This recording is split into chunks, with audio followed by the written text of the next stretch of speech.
You're listening to The Eternities. Please help support regular podcasts by checking out Thrivous nootropics by clicking on the ads on the website and on YouTube in the link below. Thrivous supplements aid long-term brain function, helping to support better focus, mood, memory, and sleep, with formulations based on peer-reviewed human studies.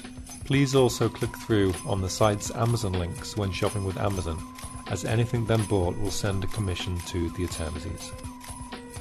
On this episode is Lincoln Cannon, a technologist and philosopher. He's known as a leading advocate of technological evolution and post-secular religion.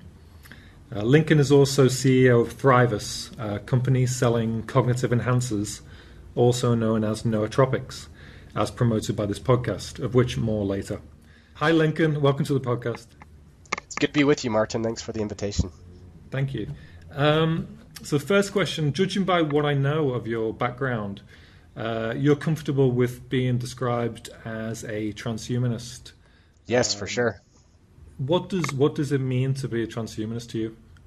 Well, the basic definition, I think that, an objective definition that most transhumanists would agree with would be something along the lines of advocacy for the ethical use of technology to extend human abilities.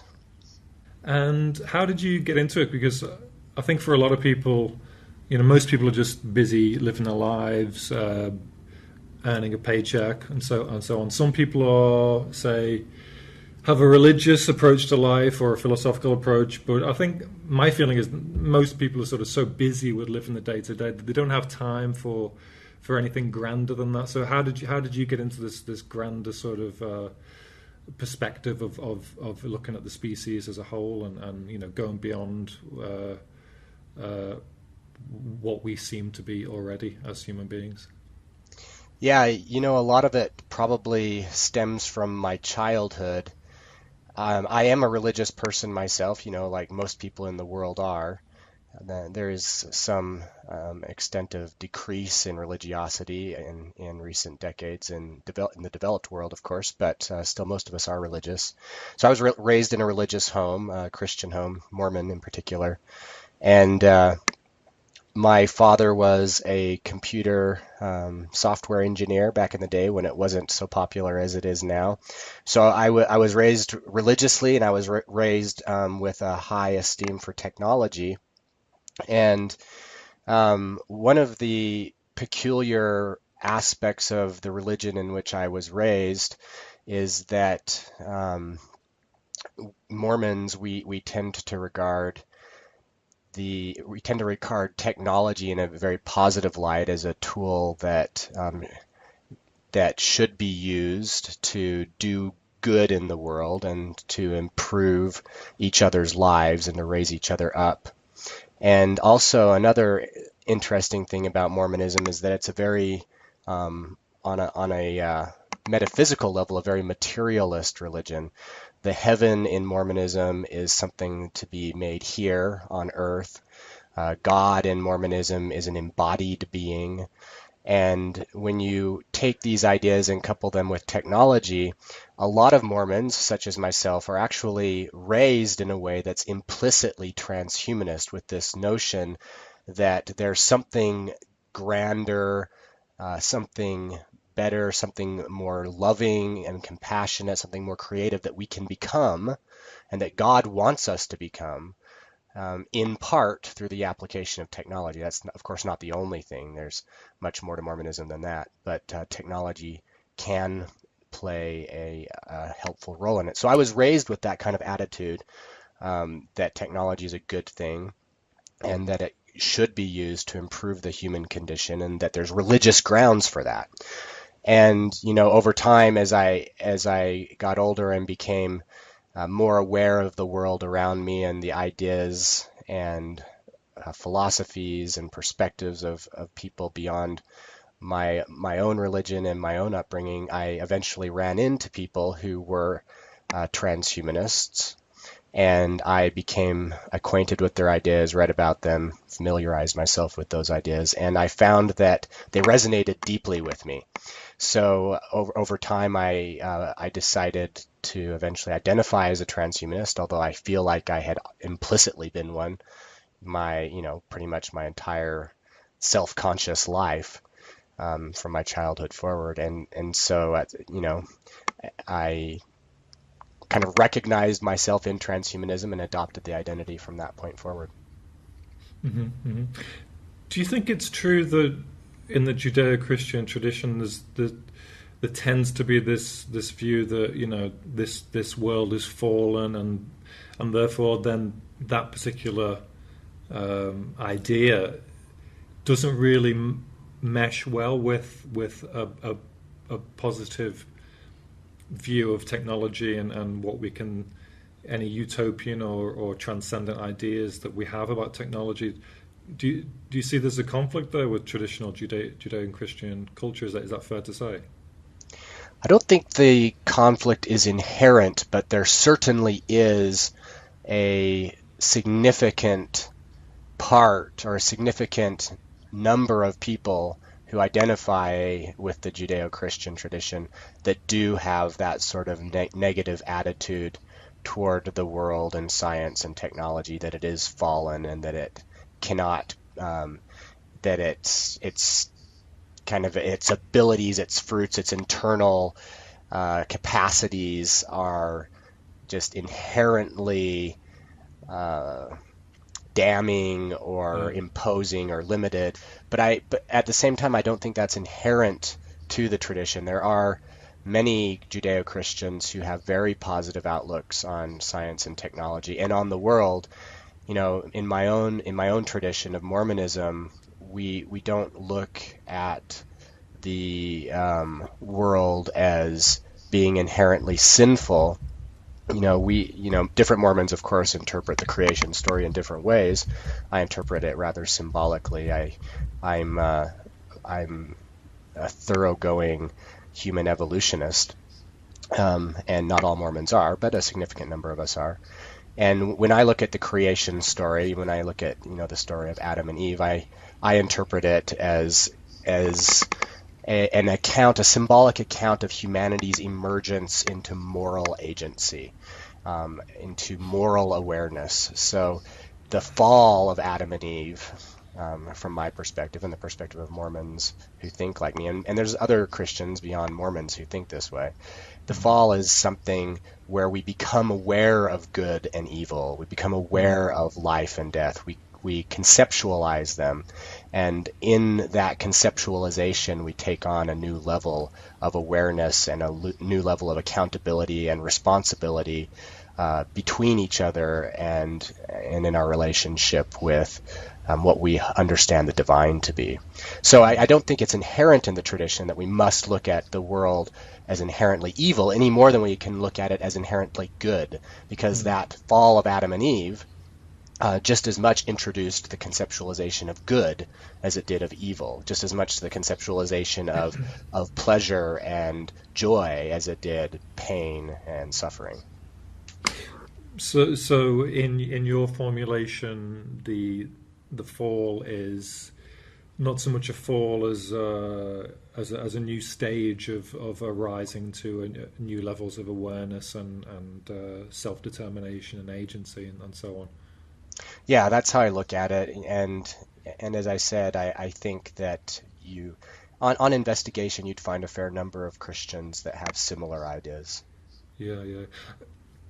You may know that I wrote a novel sort of trying to deal with some of these ideas of, this. We have this idea of Faust in our culture, which is that through human overreach and sort of losing our soul but gaining the world, ending up in a kind of it's kind of a negative view of human agency, and I tried to deal with that in my novel and try to sort of create more ground really and leave it more open than go the usual way of feeling that transhumanism or technology is going to end in disaster, which seems to be what you're saying as well. What do you think of those kind of myths of Prometheus and Faust and that kind of thing? I mean, these things, this kind of pessimism seems pretty deep in our culture. Yeah, there is a lot of pessimism, both among secular culture, as manifest in some of the the science fiction, dystopian science fiction that we see, and it's also been pretty deep in religious cultures, traditional cultures, going back for centuries or Mm. millennia even. Yeah. And I think that there's some utility in it. So when we imagine the future, if we naively assume everything will be roses, if we take kind of the Pollyanna attitude toward it, that nothing bad will happen and everything will be great, well then it lowers our inclination to work toward mitigating the very real risks that are ahead of us. So I think when we present both the utopian dreams and the dystopian nightmares, when we present both and we present the first as opportunities and the second as risks, and both are very real, then I think we have a more pragmatic, a more productive possibility space being presented to our minds.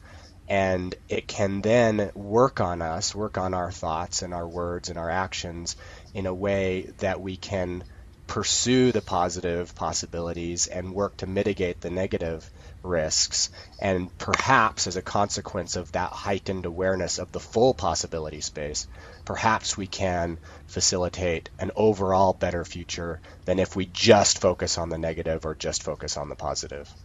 Yeah. Yeah.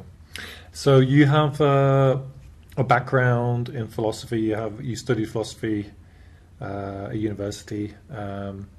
How has that equipped you to become a thinker on transhumanism? Because I know a lot of people find it very hard to even begin thinking about these ideas.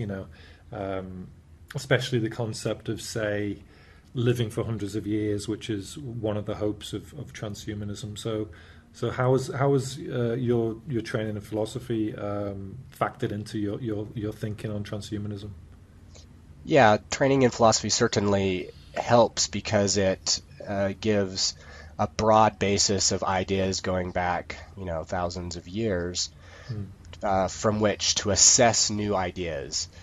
Some people have commented in philosophy circles for quite a long time that all new philosophy is footnotes to Plato, and in some regards there's some truth to that, right? Because philosophy does build on itself, and as new ideas come along, they are in many ways responses to the ideas in Right. front of them.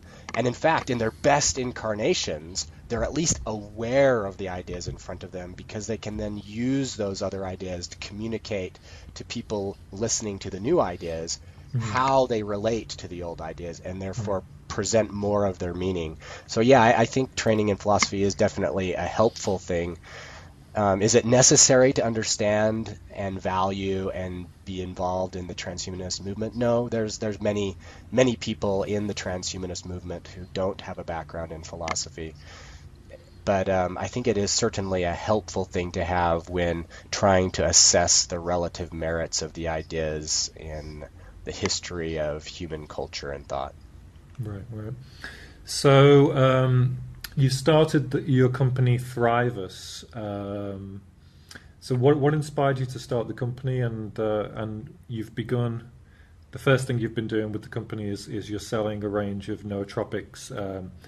Uh, your particular, you have I think 4 products now that are enhancing mood and focus and the energy of and ability to relax and so forth. So why start with nootropics, and what inspired you to start the company? Yeah, that's right. So I had been using nootropics personally for many years, and I just 2 or 3 years ago decided that I wanted to get out of the corporate world. I did some biotech consulting for a year, and then I decided that I wanted to start getting into the entrepreneurial world more. So I actually jumped on with one startup, and it didn't pick up as fast as I would have liked. So I moved on to start my own startup, and it wasn't working as well as I would have liked. And then one day, my wife and I were kind of looking at my all of my nootropic dietary supplement bottles around my sink, and she was aware that my friends were often asking me for recommendations related to nootropics, and she said, well, maybe you should start a business selling these things.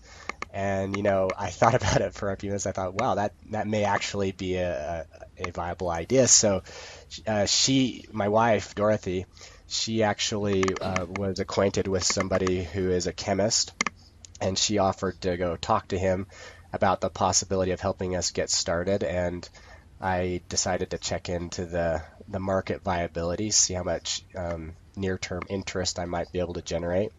And things looked really good, really quick. So we decided to found a company selling nootropics as my third startup attempt over a period of a couple of years. And sales, we had a product on the market within about a month or two from when we initiated the process, and sales started picking up almost immediately and have been growing since then. Our long-term goal with the company is not only nootropics, but we are positioning the company and aiming it with the mission of human enhancement generally in a very practical sense.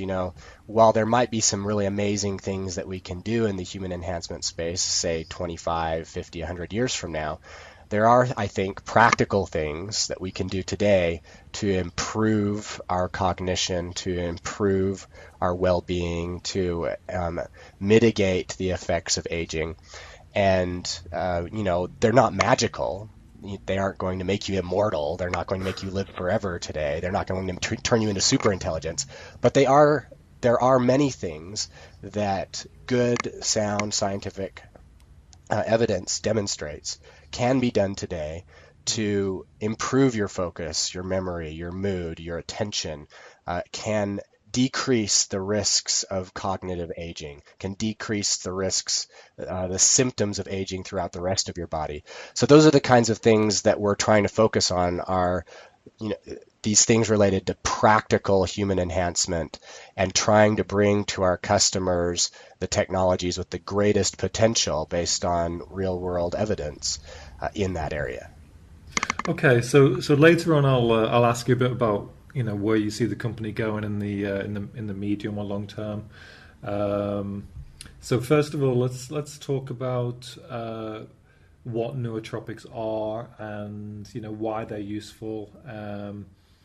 Thrivous is not using the smart drugs; it's using more of a natural approach. Is that how would you describe your approach compared to some of the other products out there? Nootropics are typically grouped into, maybe three different areas. One is pharmaceuticals, drugs. Two would be the nutraceuticals, the dietary supplements, and three would be functional foods. So far, Thrivous has focused exclusively on the nutraceuticals, the dietary supplements, for a couple of reasons. One reason is that it's the easiest of the three to get into, the most cost-effective to get into. And number two is it also provides a higher level of convenience and cost savings and lower prices than the pharmaceuticals, but also easier to measure and quantify than the functional foods. So we feel like that we can provide the greatest value for our customers by starting there.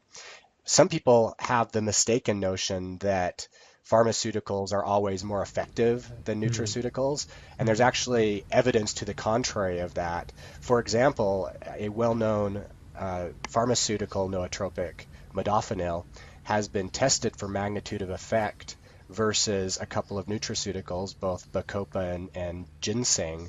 And the clinical study that tested them found that both bacopa and ginseng had a higher magnitude of effect, higher magnitude of nootropic effect than modafinil had. Now, they act in different areas.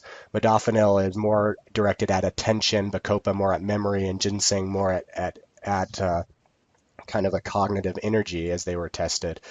But using a standard sociological approach called Cohen's d for assessing magnitude of effect, the persons doing the study found that these nutraceuticals were actually more effective in magnitude than this particular pharmaceutical. Yeah, and with modafinil, I've used it a few times, and I've found that on a low dose, say a quarter of a tablet, I'm not sure of what milligram, but a quarter of the tablet I had with caffeine, I found it very, very productive. Higher doses, not productive at all, but always quite draining, and perhaps that's my particular physiology, but yeah, pretty draining. So I'm looking for something personally to that I can use a lot and not feel just exhausted by it.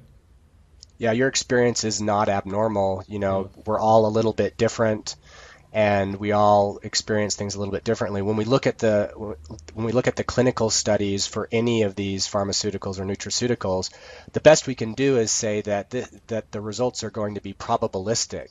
If we choose ingredients and we choose nootropics based on the clinical studies, then what we're doing is we're saying, hey, here are the things that are most likely to provide nootropic effect for the most people. But whether or not it's exactly the same for each individual, whether or not there are, potentially different side effects for different people, that's nothing that you can do thoroughly for every individual in advance. It's something that people kind of have to discover for themselves, at least given Yeah. our current scientific abilities. And then, on the specific issue of modafinil and the draining, I've heard that before. Not super often. Most often, I hear pretty positive things about modafinil. But something that might be worth looking into that may not have the kind of draining effect, but may stabilize your energy level, would be adaptogens like rhodiola or ashwagandha, which work with your system to kind of pick you up if you're too low, but kind of level you out if you're too excited. And you use those two. I think you use rhodiola in one of your products, don't you? Yes, we use rhodiola in Clarity, which is our daily nootropic, and ashwagandha is a nootropic that I personally use. We don't have a product that includes it Uh-huh. currently. We will in the future. Will you be with Thrivous going into the pharmaceutical kind of smart drugs, or sticking with the nutraceutical? It's a possibility in the future, depending on the cost effectiveness of the pharmaceuticals, the nootropic pharmaceuticals, when we have the resources to realistically consider doing it. Right now, our resources aren't broad enough to consider it seriously. So right now we're focusing on the nutraceutical space, and we'll reconsider that possibility as resources expand. Okay, so your approach is extremely evidence based, and on the website for all the products, you've got all kinds of references to studies and so on. And one of your claims is that a lot of the products out there is not it's not based on a lot of evidence or research. And you mentioned like things like choline and DMA and glutamine, that there's not many real studies that support benefits from these things. And you also your formulations are you use ingredients that where they're not going to be overused and your body's going to develop tolerance and things like that. What other strengths would you say you've got for your particular products? Most of the nootropic products out there, as you say, are putting together ingredients, some of which have good evidence, many of which don't have good evidence. Some of the ingredients they choose are based on tests, in petri dishes or on rats. When you haven't tested on humans, then why should you be confident that you know what's going to happen in humans? So all of the ingredients that we use for our products have been tested on humans in multiple peer-reviewed, double-blind, placebo-controlled studies. And based on those, we actually go through and we try to stack rank all of these nootropic ingredients that have passed that threshold of having been studied in multiple human trials. We try to stack rank them after that based on the magnitude of effect demonstrated in those trials, and then we include in our products those at the top of the stack ranking as best we can. Now, there's certain kinds of, some nootropics work better together than others. So, for example, you wouldn't want to combine melatonin and caffeine in a nootropic supplement because it would be completely defeating the purpose of both of those ingredients by putting them together. So it's not simply a matter of putting all of the ingredients that are at the top of the stack rank in a single pill. No. But within a sensible supplementation strategy, we have tried to create products that incorporate all of the nootropics with the greatest evidence and the greatest magnitude of effect, as shown in the clinical trials. And what that does for us is that helps us distinguish ourselves from what I think is a poor track record generally in the dietary supplement industry of kind of just going off of really weak or anecdotal or testimonial type evidence rather than founding it on the best science we have available. And another downside is that a lot of these companies historically have hidden their dosages, have hidden their ingredients in proprietary formulas. And so people consuming these things don't really know how much of the ingredient that they're taking.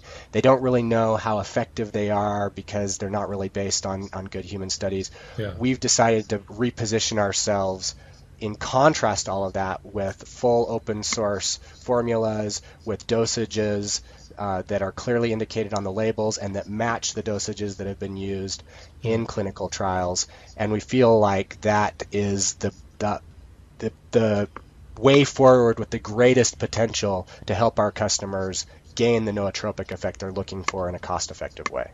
Yeah, it's kind of like an open source approach to nootropics.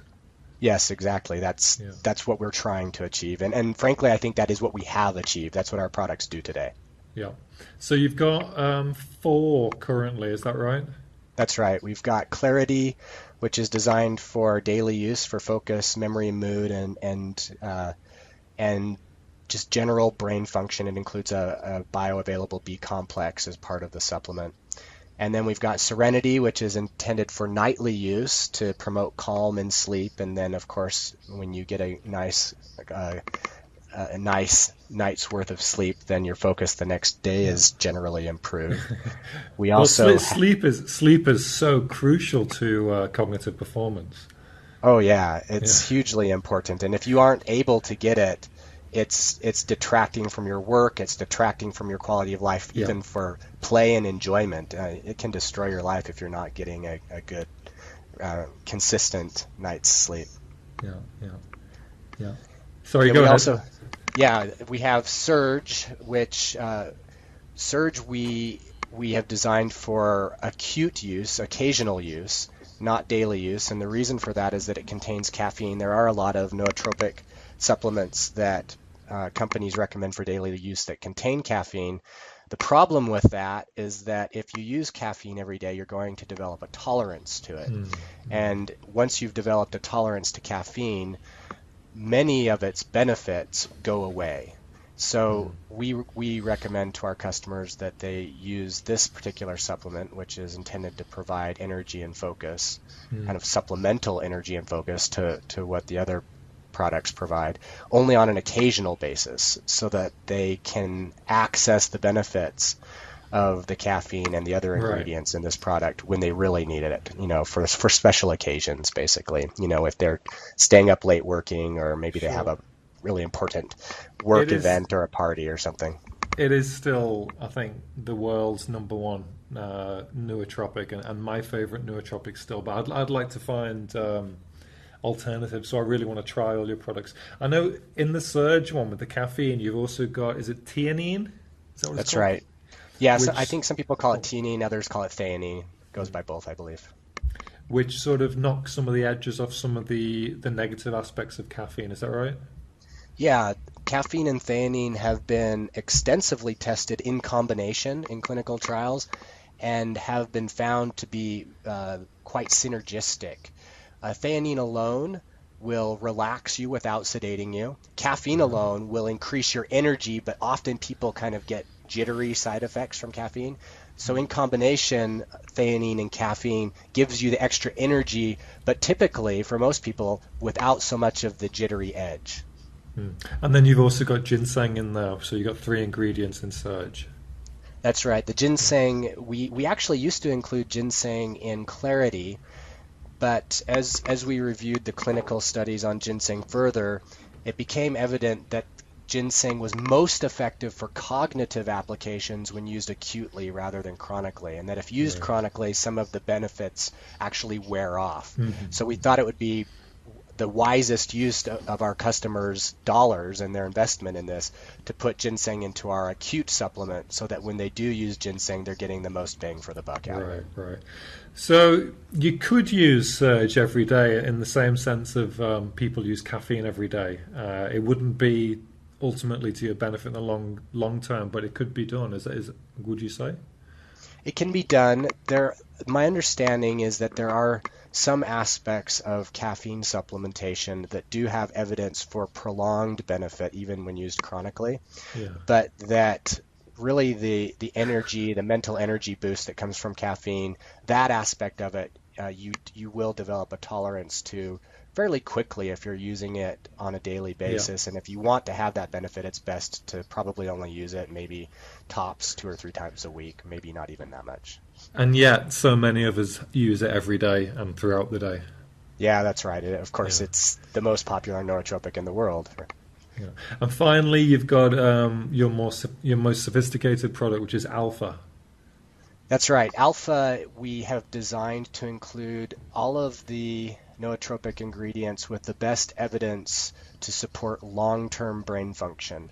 So we're talking about cognitive aging here. How can we invest in keeping our brain working well over the long run? So we have in that product acetyl L-carnitine, alpha GPC, alpha lipoic acid, and ginkgo. And each of these ingredients have been tested either to work particularly well at facilitating each other's interaction, like acetyl L-carnitine and alpha lipoic acid. They actually help each other in their effects. Or they've also been tested simply alone to decrease the side effects of aging on the brain over the long run. So, for example, a really cool study on ginkgo. Actually, ginkgo is kind of controversial for some people because they've looked at the studies and they rightly point out, hey, a lot of meta-analyses of the clinical evidence on ginkgo show that ginkgo doesn't have a reliable effect on cognition, and they're right in the short term. The evidence for that is entirely ambiguous. But what they haven't taken into account usually when people are disparaging ginkgo is the long-term effects that the clinical studies give evidence for. And one in particular that I really like is a 20-year cohort study of people that use ginkgo, which found that the users of ginkgo had less instances of dementia than users of piracetam, which is another popular nootropic, or people who don't use either. Ginkgo had the best results of the three in this 20-year cohort study. So that's one example. Alpha GPC also has good evidence for helping people function and alleviate the symptoms of cognitive aging. And acetyl L-carnitine is an ingredient which will decrease ammonia generally throughout your system, and ammonia is something that can harm the functioning of your brain. So it kind of detoxifies your brain from that. So those things in combination are, to my knowledge, the most well-evidenced ingredients for maintaining your brain and cognitive health over the long run. So how does the Alpha product differ from Clarity in terms of the actual aims of what you're trying to achieve? Clarity is directed at short-term benefits to focus and memory and mood, and Alpha is directed towards long-term brain function support. Okay, gotcha. And the Surge with the caffeine is acute, occasional use, and Serenity is for calming down and getting good sleep. That's So right. could people people could customers could use all these things. Some of them long term, some of them steadily every day, and then some of them occasionally as they see fit. Is that correct?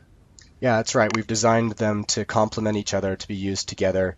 A typical pattern of usage could be that you wake up in the morning, and with your breakfast you take clarity and alpha, Yeah. and then you decide, hey, is this a particularly important day? Maybe I have that big meeting with the boss. If it is one of those days, then you might also use some surge. If it's not, you'll avoid the surge and save it for the important days. And then later on in the day, alpha is designed because of the clinical trials associated to its ingredients demonstrate that those ingredients are typically taken more than once per day. So alpha is designed to be reused throughout the day. You can take alpha again, for example, with lunch or with dinner. And then at night, when you're getting ready to go to bed, maybe half an hour to an hour before, you could take serenity, and that should be kicking in right about the time that you lay down to go to sleep. So, any thoughts about why we should be doing this? Why we should be adding these things? What is it about modern life or modern nutrition or modern habits that is necessitating something like this kind of supplementation? Well, we're all trying to work, we're all trying Yeah. to learn, and we're all trying to enjoy our lives. And the mental states that we're in affect all of those things profoundly. If I am anxious, if I'm moody, if I can't focus, then my work suffers. My ability to learn as a student or as a new employee suffers. Yeah. My ability to interact with people I love and to care for Yeah. and Yeah. serve them suffers. To be a better contributor to the community or just to enjoy the things that I like in life. All of those Yeah. things can Yeah. suffer when my mental state is poor. And I'd say that this actually isn't a new thing. People have been using nootropics for thousands of years. We haven't called them nootropics until recently, and we haven't had good scientific evidence for identifying the most effective ones until recently. But of course, people for a very long time have used herbs and have used minerals and various other types of diets to try to improve their mental states so that they can do all of these things, which are very Mm. common Mm. aspirations among humanity Yeah. today and into the ancient past. I've certainly had some very intriguing effects recently from. I didn't like modafinil at first, I think, and then when I lowered it to a quarter of whatever tablet size I've got, and had a little bit of caffeine as well, uh, I reached a level of consciousness that it wasn't like being on something like cocaine or amphetamine, but it was like raising myself to a place where I thought this is where I should be, and I think that um, I suspect that a lot of people, maybe because of the pressures of life or not eating as well as they should or whatever it is, or whatever damage has been done from modern life, they're not at a level of consciousness where they feel they'd like to be. And I was incredibly productive and clear and connected, and so do you think that experience is as common as I suspect? And I am certainly personally looking for some better facilitation of my particular level of consciousness and brain function. I'm very, very keen to figure out what it is because I do feel that something is going amiss in my particular everyday function. I'm struggling. I'm leaning on caffeine way too much, and then by the evening I'm kind of like drained and wired, and maybe then going towards alcohol to sort of calm down, which is a really bad cycle, clearly, as we all know. Yeah. So any thoughts on that particular experience that's going on? Yeah, I think your experience is common. Many of us have had those moments when whatever that, we had an unusually good night's worth of sleep. We ate maybe more healthily than usual. We got some good exercise, and we experienced, maybe not knowing why, we experienced this mode of cognition that felt more productive. that felt more full and satisfying than what we might experience, unfortunately, more often than we'd For like. me, sorry to interrupt. For me, it wasn't just the productivity. It was a level of consciousness and connection to myself, and a great sense of ease and well-being with my life and the world, and it was just wonderful.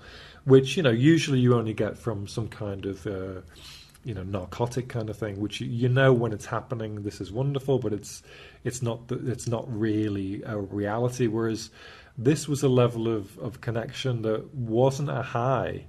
It was just a connection of well-being that is generally lacking in me. So it wasn't I was productive, but it was that sort of base level of well-being that was so satisfying and fulfilling, really. Yeah, a well-being that's still productive and Yeah, connected socially. yeah, That's one of the challenges of, some of the drugs that some people take to experience a high, but it cuts them off socially yeah, and it cuts them out of productive interaction. yeah. And nootropics are not designed to operate that way. They are, in fact, designed to help us function socially and productively while maintaining that kind of sense of well-being. They are Right. intended to be more sustainable rather than these episodic highs. Yeah, yeah. So, have you got any other nootropics in the pipeline?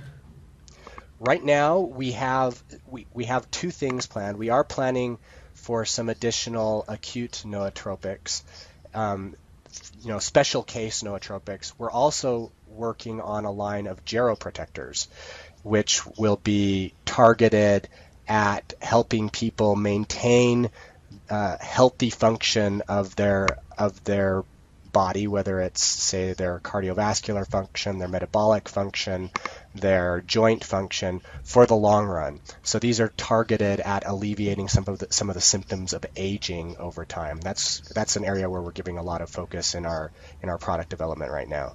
So that's called a geroprotectors. That's not particularly a nootropic as such. No, we do consider alpha a nootropic geroprotector because it's aimed at maintaining long-term cognitive function. So it's both a nootropic and a geroprotector. Mm. But the other geroprotectors we're working on are not targeted at the brain like alpha is. They're targeted at other body systems.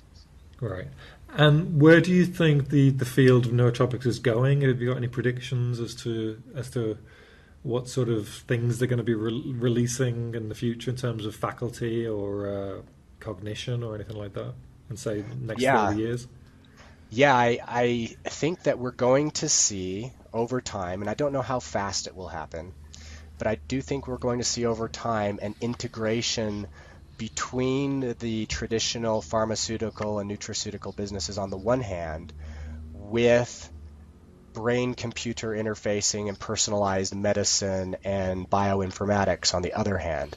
So I think we're going to see our pills become smarter and enable us to integrate our bodies, our brains, with our information technology. There are quite a few companies that are coming on the scene these days, investing a lot of money on trying to figure out how we can interact with our brain and bodies computationally. How can we interact with them the same way, with the same sorts of precision that we interact with our desktop computers or our computers in the cloud. So if we can deliver mechanisms into our bodies via pills, via dietary supplements and drugs that can in turn facilitate the interaction with our computational technology, then I think some really amazing things become possible.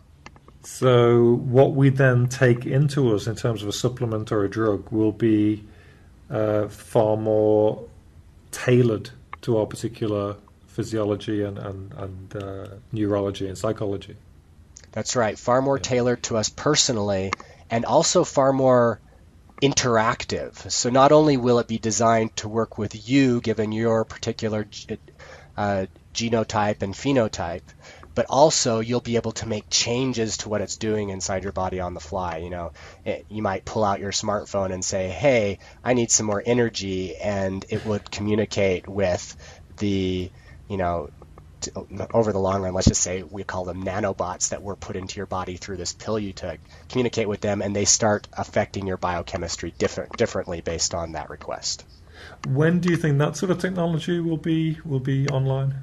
Well, it could take decades, but I think that we're right now on the cusp of a biotech revolution that will make the information technology revolution of the late 90s, early 2000s look like a small thing in retrospect. So as we start to see these biotech companies bringing online consumer available therapies and devices over the next 5 to 10 years, I think some of our assessments of how long these technologies will take to be realized may start to decrease. Right now, they might seem like a far away, because most of us aren't working in the labs, aren't seeing the advances, the incredible things happening in the biotech industry. But big stuff is coming. The question is how quickly can we make it safe, and how quickly can we make it accessible and affordable for ordinary people like you and me? Okay, so meanwhile, we've got Thrivous. What should people do if they want to check out your products? All of our products are available through our website at thrivous.com. That's spelled THRIVOUS.com. And if anybody has any questions about our products, needs more information, a lot of questions are answered on the website, but people are more than welcome to contact us, and we try to provide as much support as we can. Our support email address is support@thrivous.com, and we're happy to help. Thanks, Lincoln. And also, if they want to help the Eternities podcast, they can click through on the Thrivous ad at eternities.com.